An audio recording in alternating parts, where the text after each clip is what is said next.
The dry, hollow station was cloaked in red dust as the train screeched to a halt. Tina, a tall Apache woman, stepped off the platform carrying an old suitcase in her hand.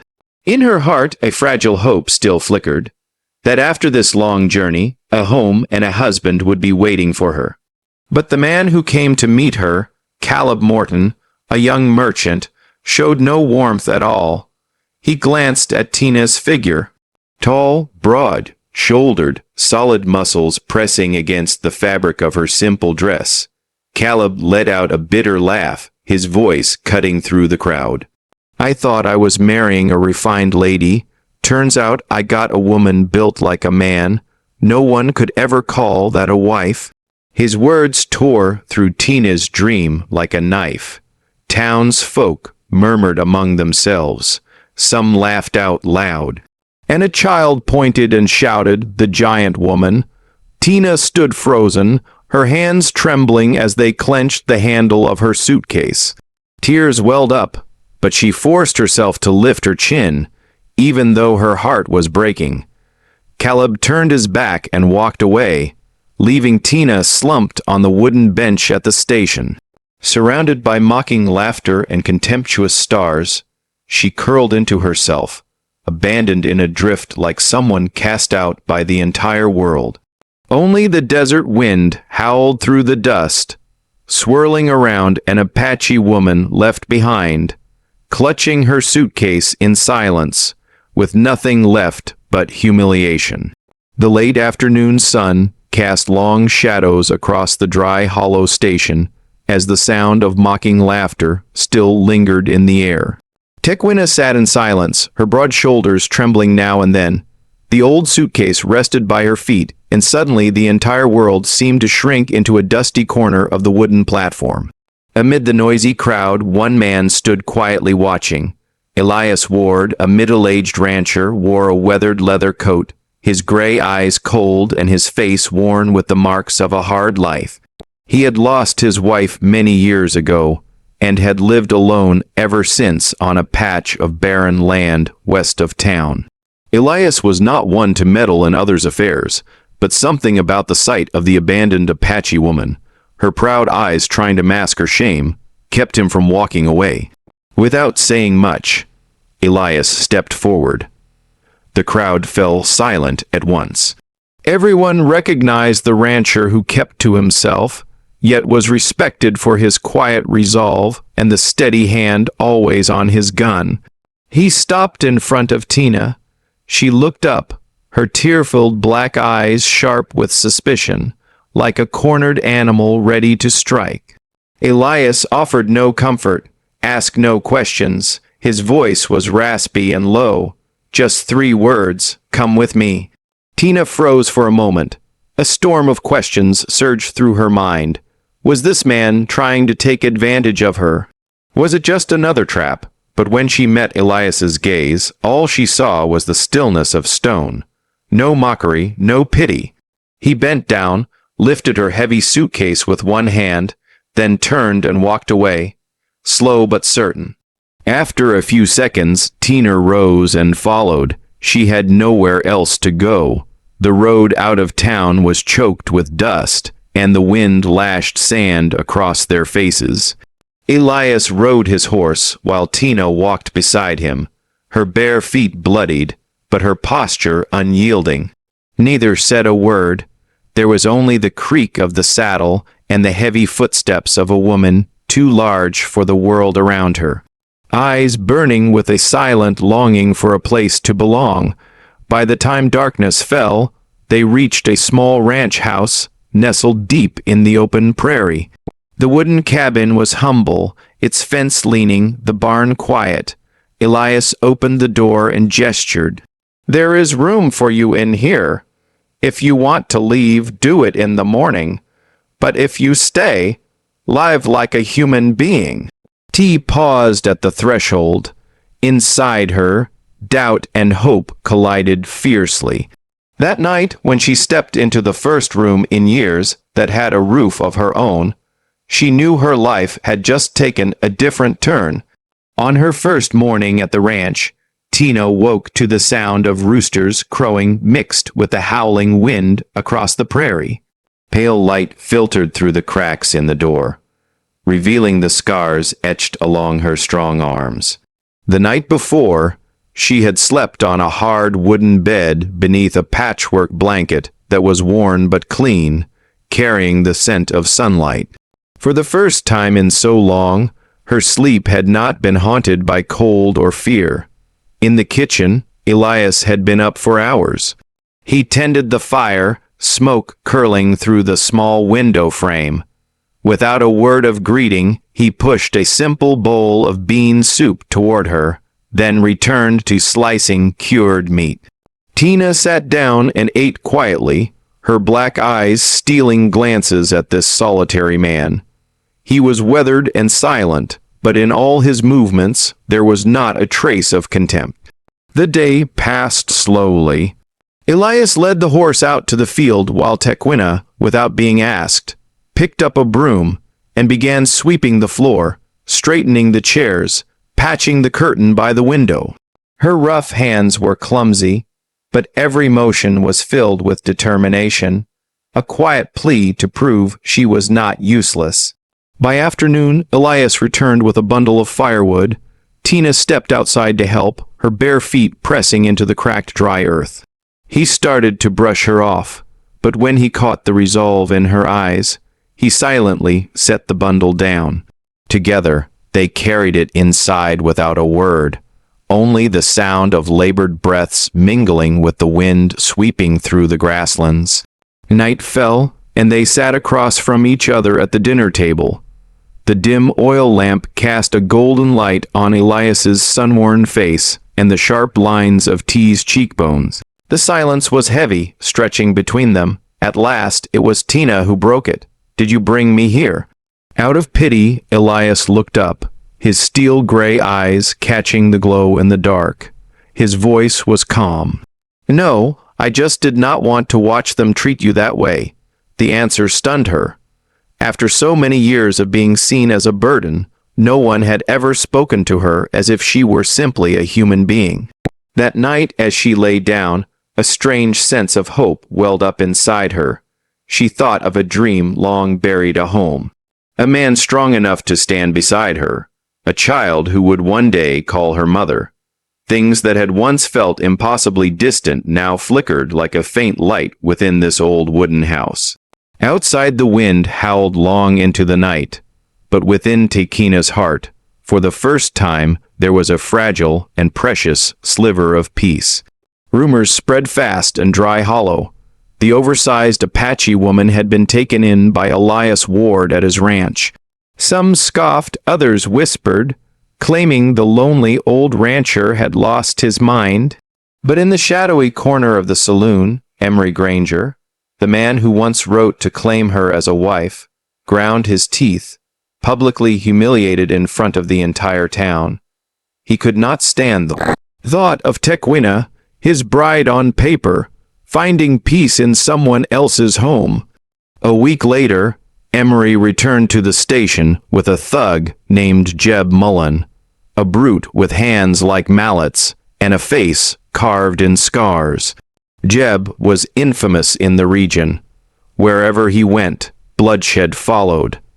Emery knew better than to face Elias on his own, so he hid behind the shadow of violence.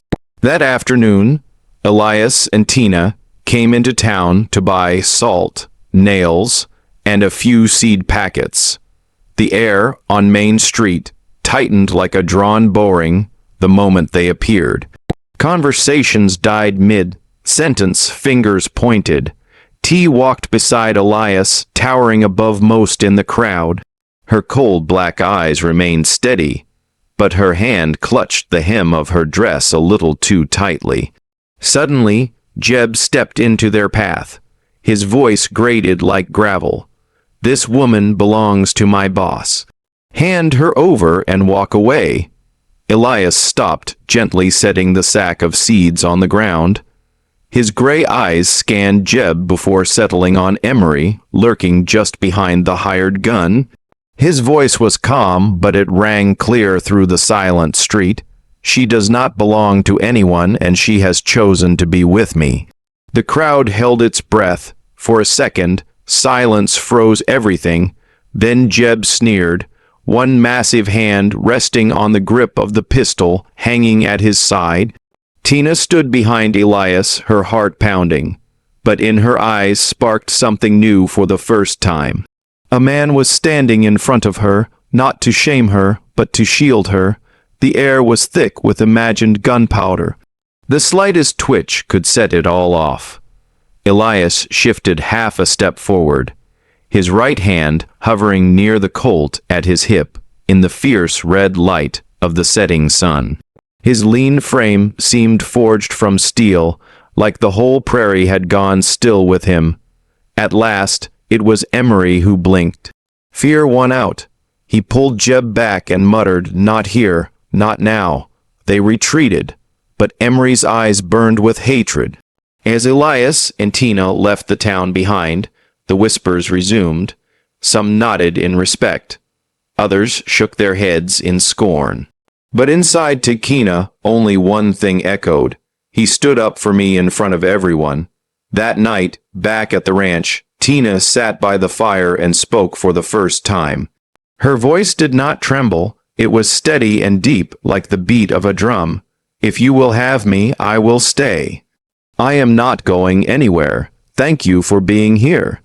If this story stirred something in you, a memory of dusty evenings and the sound of hoofbeat that's echoing in your chest, consider subscribing to my channel so that every day we can sit together once more and I will tell you another story of the West. After the tense afternoon in Dry Hollow, Elias's ranch became a rare haven of peace. Tekina tied her hair back, her strong hands gradually growing familiar with mending fences, splitting firewood, even leading the cattle out to pasture. Elias was a man of few words, but every morning, when he saw the tall woman walking steadily beside him, the emptiness that had long noted his soul seemed a little lighter. One time, Elias noticed Tina's arm was still swollen from an old fall. Quietly, he soaked medicinal herbs and applied them to the bruise. Tekina winced but did not push him away. Her deep black eyes met his not just with caution now, but with something else. Gratitude. That night by the fire, Tekina spoke slowly in halting English. "In my tribe, I was the one they scorned, the one they left behind. But here I feel warmth." Elias did not answer. He simply added another log to the stove, letting the glow flicker across his sun-worn, wrinkled face. Then he gave a small nod. To him, home had ceased to exist the day fever took his wife and child. But now maybe he did not want to live in that house alone anymore. Meanwhile, over in the Dry Hollow saloon, Emery Granger drowned his frustration in whiskey. The shame of that day still cut like a blade. He ranted to Jeb Mullen, voice slurring with drink. "He stole that woman from me right in front of the whole damn town. If I don't take her back, what kind of man am I?" Jeb sneered, flashing a broken-toothed grin. "Then let us wipe him out. One old rancher and one oversized woman. Me and a couple of the boys can handle that." The plan took shape right there at the bar.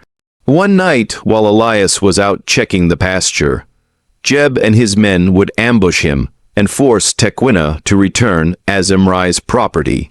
Back at the ranch, Ayaz and Tekina remained unaware of the storm brewing. They spent their quiet days building a new roof for the grain shed. When Elias handed her a hammer, Tina let out a soft laugh, a sound so unfamiliar it startled even her. Laughter had never been part of a life shaped by rejection.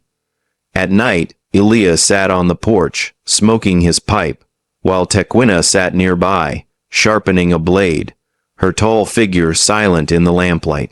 In that silence, something burned low and steady, a fragile trust slowly kindling into warmth. But down at the far end of the valley, Jeb's wagon wheels had begun to turn, carrying whiskey, gunpowder, and hatred. Darkness no longer meant the quiet of night. It now held the promise of a storm drawing near. A crescent moon hung low in the Arizona sky, casting a silver glow across the silent prairie. Wind whistled through the wooden fence, soft as a whisper in the dark. Elias stood on the porch, his Winchester resting against the doorframe. The old dog let out a low, growling bark, its hackles raised. Elias knew something was coming. Inside, Tina fed another log into the stove. Smoke curled into the air as firelight danced across her muscular bare shoulders. Her hand froze mid, sharpening. She had heard the dog. Her black eyes gleamed with alertness. The instincts of a warrior never truly fade. Then came the heavy thud beyond the fence line, the unmistakable sound of hooves pounding dry earth. Then more, then many. Elias tightened his grip on the rifle, his voice, "They are here." Before he could say more, the window shattered with a crash. A bullet slammed into the ceiling beam. Tina lunged and grabbed the short-barreled carbine Elias always kept by the stove. Shadows moved across the yard. Jeb Mullen and 3 others, guns glinting under the moonlight. Jeb roared, his voice wild and feral. "Hand the woman over, or both of you die tonight." Elias answered with a thunderous gunshot, the bullet tearing up dirt right at Jeb's feet. Gunfire exploded in reply. Windows shattered. Firelight caught shards of glass flying through the air. Tina did not flinch. She dropped to one knee. The carbine stock pressed firm to her shoulder and fired twice. One man screamed, tumbling from his saddle with a thud. Elias covered her, cold-eyed and precise, moving like a man who had fought in wars long past. Jeb charged forward, axe in hand. Tina hurled her knife. The blade slammed into the fence post inches from his face. He stumbled, then roared, swinging the axe down hard on the fence. Steel flashed in the firelight. Elias pulled Tina back inside and shoved a heavy table against the door. "They are not coming through this threshold," Elias said, voice like stone. Tina looked at him, her eyes fierce and warm at once. For the first time in her life, she was not fighting alone. Outside, Jeb and his men howled, hurling torches onto the thatched roof. Flames burst into the night, lighting their snarling faces, but inside the small house, a weathered rancher and a cast-out warrior stood side by side, weapons ready, hearts beating as one. That night, the wind carried smoke, gunfire echoed with battle cries, and above it, all the fire-forged wilty survive, and a new kind of faith being born from blood and flame. Flames roared as the thatched roof was devoured, ashes swirling into the night wind. Cattle in the barn wailed in panic, terrified by the gunfire and the crimson blaze. Elias backed into a corner, reloading his Winchester, eyes locked through the narrow crack of the door. Outside, Jeb Mullen was circling around with the rest of his men, aiming to break into the barn and burn everything to the ground. "They are trying to burn the whole damn place," Elias muttered, voice growly. Tina stood beside him, sweat and soot streaking her bronze-toned face. One leg still etched from an old wound, but her black eyes burned bright like live embers. She gripped the carbine tightly, then set it down. With her other hand, she drew the long Apache knife always strapped at her hip. "I will hold him off," she said. Elias shook his head, but before he could stop her, Tina had burst through the side door like a gust of wind. It swung wide open, and her towering figure appeared in the firelight, stopping the men in their tracks. Jeb growled, dropping his axe and drawing a pistol, but Tequina was already on him, one hand like an iron clamp, knocking the barrel aside, the knife in her other hand, slicing close to his throat. Jeb shoved hard. The two bodies collided and crashed to the ground in a brutal grapple. The others raised their weapons, but Elias fired from the window. One dropped instantly. The rest ducked behind the wagon, too shaken to press forward on the dry earth. Tequina and Jeb wrestled like wild beasts. He was strong, but she was stronger. Her thick arms locked around his neck, even as he swung his axe downward. Blood trickled from a gash in her shoulder, but she roared the sound of someone who would never submit. Jeb bellowed and hurled her off with all his strength. They tumbled down the slope just behind the fence, kicking up dirt and sparks as firelight bathed the scene. He grabbed her hair, trying to pin her down, but Tequina fought back, her hand finding the handle of his axe. A heartbeat later, the blade sliced across Jeb's arm and blood sprayed crimson into the night. He screamed, reeling. Tina rose, her powerful body arching like a bronze statue, black eyes blazing with fury. With a cry that echoed through the entire valley, she drove him to the ground and pressed her blade to his throat. "You will never lay a hand on me again," she growled through clenched teeth. Jeb gasped, blood seeping into the earth. When Elias arrived, smoke still rising from his Winchester, he saw her Tequina, tall and unmoving in the flickering fire and ash, knife trembling slightly in her grip, but her gaze unwavering. Elias placed a steady hand on her shoulder. His voice was firm and low. "That is enough. Tonight, we are still alive." That is victory.